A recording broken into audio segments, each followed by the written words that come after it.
level of representation we have from the public and the private sector.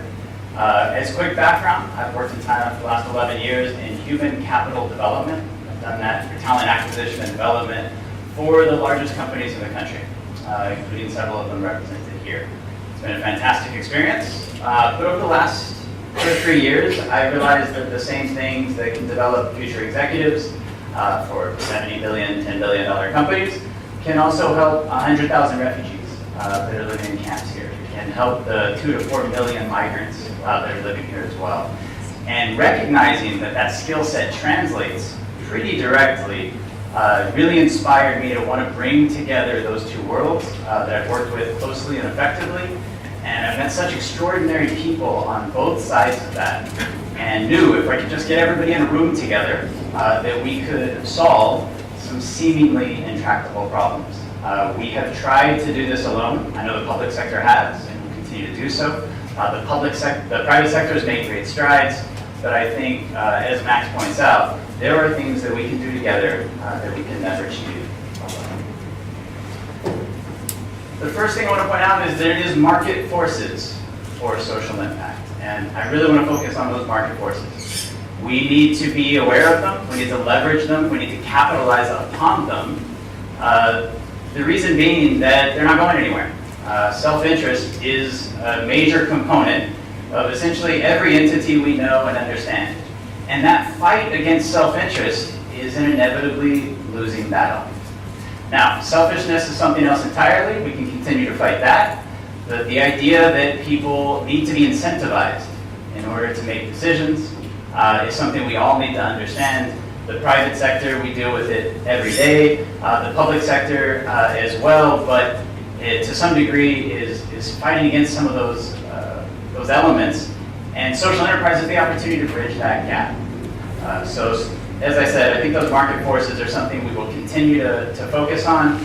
As one of my colleagues that will be speaking on the panel later pointed out, that a social enterprise is an enterprise first. It has to be lean, it has to function, it has to recognize those obstacles, and then it can stay in business and it continue to have that impact. So before we even start with that, what I'd like to point out is that we often think that we're all looking at the same thing, which means we see the same thing. That is fundamentally untrue. Obviously, the public sector and the private sector look at a problem, we may see things completely different. Many of you in the room are looking at this and saying, hey, it's a bunch of numbers. In fact, 93% of women are saying that. A bunch of guys are furrowing their eyebrows and saying, really, I only see like half of those numbers. I see 1.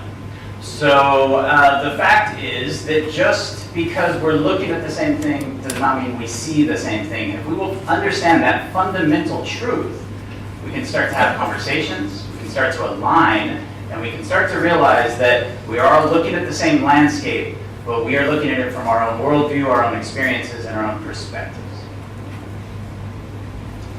I think this is closer to what we want it to be, which is that one of us may instantly see a face, and somebody else may see 2 faces on the far left. But if you'll just take a few moments, and somebody else points it out, you can then see the faces. The same is true of the jazz player, and the woman, and the young woman, and the old woman. This is what the public and the private sector can do. We just have to talk to each other. We start out seeing things differently, but through asking the right questions, through asking tough questions, we can start to say, now I get it. Now I understand what you see when you see migrants. You maybe saw an obstacle and I saw an opportunity. I saw them as human capital and somebody else saw them as a concern.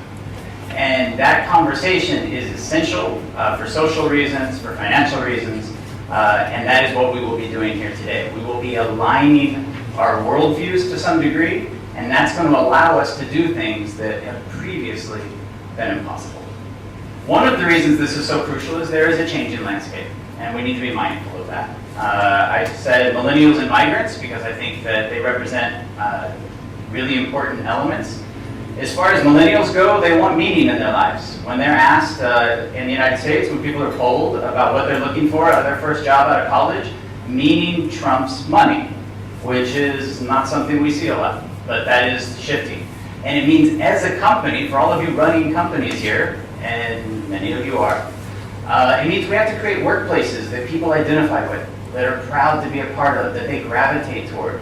We have to understand they need to be incentivized in things other than bonuses. They need to feel a part of something. And I happen to know that several of these organizations do that really, really well. Having worked with scholarship programs, I know that people love to say, I am a PT2 scholar, I am a future leader of the National Energy Company. And it is saying that, and it's their parents getting to say that inspires them to go do those jobs and do them well. The same is true of K-Bank scholars that we have here, of SDG scholars. So these companies inspire people in a lot of ways that are not financial. And as leaders, we need to understand that, about motivating, and that our KPI are not always accurate. And then one of the things we need to do is inspire and create places that people want to work. The same is true on the consumer side. We want to buy products that mean something, that say something about us. We want to be able to walk in and say, I have this fair trade good, and we don't have to have a 20-minute conversation about how much we love the world. We can just wear that product, conversation's done. It's pretty handy. And as a company, if we can brand that, that's very effective as well. And then the darker side of that is the migrants issue. And I don't say that because migrants specifically, but because of the public perception of them. Again, being from the United States, we've seen a shifting landscape. We've seen self-interest kind of skew into intolerance. We've seen it skew into indifference. And we've seen decreasing funding because of those things. So a lot of NGOs in here are operating under budgets much smaller than they used to. And it's quite basically because people care less. And that's problematic because the problems are getting bigger, the funding is getting smaller.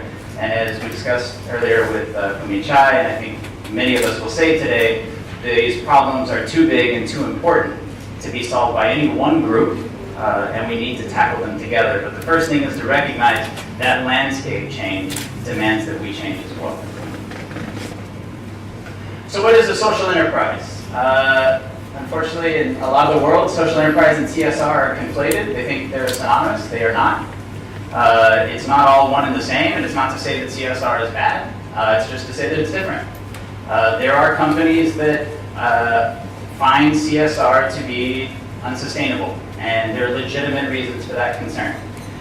They could donate $1 million, and then we'll probably have to donate it again next year.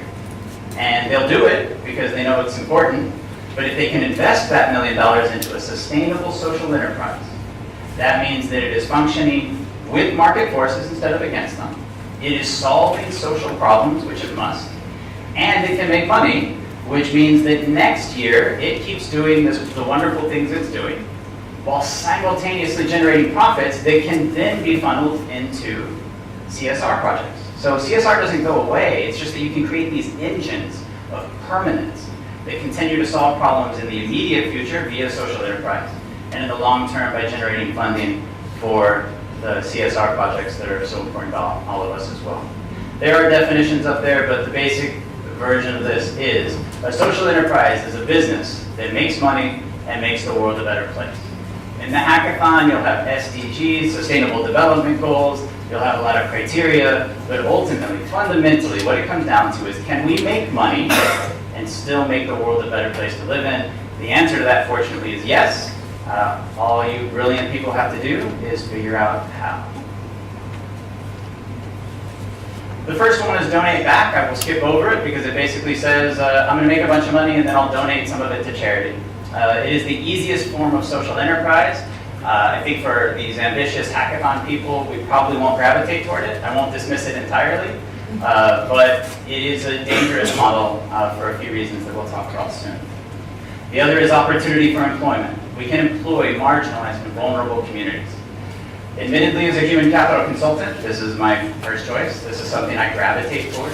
I think that having worked with the public sector so closely, I know that the popular conception of what a migrant is, or what a refugee is inaccurate. I've met migrants that are extraordinary, that have these amazing skill sets that are in demand in the marketplace. The private sector simply doesn't know that they're there.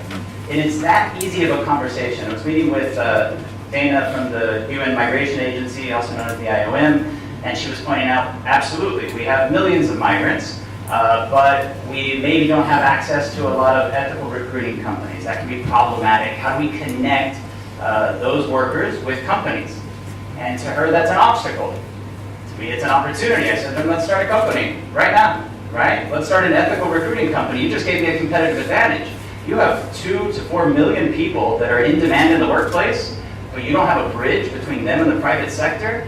We're all going to be rich and we're all going to save the world, okay? So we hear these problems and they become so normalized in our various communities that at times we can accept them. But if you talk to somebody that's never heard it before, they will say, I have an idea. And maybe it's a great idea, maybe it's an okay idea, but the next 2 days is where you hammer those things out, and that's where we figure it out. The other is transformative products and services. These are all nice words. Environmental impact, innovation, products. This is super business speak. We do have that represented as well, because we have Energaia, we have spirulina. It's like some magic seaweed that you plant in the sky at the top of buildings, and it lowers air conditioning bills, it pulls CO2 out of the air, hippies love it, so there's a lot of money in it. So that's a great business, and it solves a lot of problems all in one business model. And these are the kinds of things that I would look forward to hearing about, and that I think we should work for. Now, the most fundamental way to understand a business versus a social enterprise versus the UN or the NGO is inputs and outputs. Business is infinitely more complex than this. I tried to give a 3-hour MBA to some of the public sector yesterday. I'll try to do it in 3 minutes. But the very simple version is that every entity has inputs and outputs, but we go about it a little differently. The self-interest model, also known as business, takes human capital, raw materials, and intellectual profit. We process, we make money. It's super easy because it depends on self-interest, which is easy because everybody is already ruled by self-interest. We don't have to convince them of anything. We are making a product they want, they buy it, we make money. Our shareholders are happy, there are great metrics, it's easily quantifiable. The next one is the UN NGO model, and what it does is it takes human capital, the same, it takes technical expertise, that's the intellectual property, but it takes money as an input, and it outputs social good. Great, because we need it. This is the normal interaction between the public and the private sector. It takes money as an input. Sometimes the private sector is super excited to do that, and sometimes maybe they don't answer the phone when you call them. And that's because there is a finite amount of resources, and these companies are ultimately have obligations to their shareholders to be profitable. The social enterprise model is great because it reduces the need to moralize. You don't have to convince anybody of anything because it's profitable. And your investors, you can say, yeah, look, here's your ROI, here's your IRR. So it takes human capital, it takes raw material, it takes intellectual property, but because you guys are so smart and so good at this, you figured out a way to deliver both money and social or environmental good. That's it. Those are the outputs, but the inputs remain the same. Now here's the challenge with that model is that a lot of my colleagues that worked around the world, we have people from CLMV countries, we have a lot of people working in Thailand, Africa, Europe, the United States, is that a social enterprise can trim the social. So if you donate 5% to charity and you have a tough year, you can donate 4%. And if your consumers accept it, wow, now you can donate 3. If the consumers put up with that, you go to 2, you go to 1, and suddenly you're just a business. So the output model is risky. Social enterprise plus just means that we take social good and we make it an input. We have versions of this already. Energaia is an example of that. We have an input, pulling CO2 out. We have cabbages and condoms is a fantastic example of this because it is a competitive advantage to have a hook, right? When you go to that restaurant, you know exactly what you're going for. I've been, it makes great food, but to be candid, it's not why I showed up. So there's a competitive advantage that differentiates it from everybody else in the market, and it's an input, not an output. It will also make money, it will also generate social good, but you cannot remove it. You can't have a lean year and decide to take down all the condoms off the wall because it's part of your business model. And because it's an input, that makes it permanent, and sustainability is the key here. I'll give you a quick example, but let's talk about Tom's shoes. If you're familiar with it, it's pretty simple. You buy a pair of shoes, they're maybe $100, and somebody will, Tom, not his name, but Tom will give a pair of shoes to somebody in need, and you get to feel wonderful about yourself, even though you bought shoes you wanted anyway. And then you wear the shoes, and you go to a bar, and everybody's like, "Are those Tom shoes?" And you say, "Yeah, they're Tom shoes." And then you're a wonderful person. You don't have to have a 20-minute conversation about how you care about the world, which they don't want to listen to, and you've probably had before. So that purchase is easy. It's an easy purchase to make. And as a company, it's actually relatively easy because they took $100 shoes, then they gave dollar shoes to somebody in need. Okay. The other option here is Soul Rebels. And I want to talk about it because it is more complex. What they do is they teach people in Ethiopia how to make shoes. They give them skills. They pay them 3 times what other companies pay.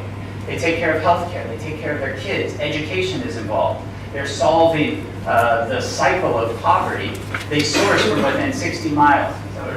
They source from very close, which means it has a lower environmental impact. That is a gorgeous social enterprise model. Now, we also have to be candid and say, do people want to buy a pair of Tom's shoes and show up at the bar and have a 10-second conversation, or do they want to go and talk about Ethiopia for 20 minutes? And so one of your jobs is to create social enterprises that also have immediate resonance with consumers.